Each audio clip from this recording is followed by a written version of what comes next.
দুলাভাইকে call দে। ভাইয়াকে আমি কেন কল দিব? তুমি কল দাও। কল দিতে বললাম, কল দে। হ্যালো, আসসালামু আলাইকুম ভাইয়া, কেমন আছেন? ওয়ালাইকুম আসসালাম, ভালো আছি। তুমি কেমন আছো? আমি আলহামদুলিল্লাহ খুব ভালো আছি। আর আপু? আপু তো খুব ভালো আছে, খুব এনজয় করছে। ভালো। পার্সেলটা ধরো। কেন ফুল কেন এখন ফুল কেন? সরি বলছি, এই যে দেখো। কেন সরি?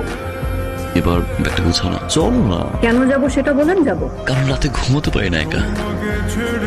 চলো না। আমি চুপচাপ এখানে দাঁড়িয়ে থাকবো, একটা কথা বলবো। এখানেই কেন? কারণ আকাশটা অনেক মেঘলা।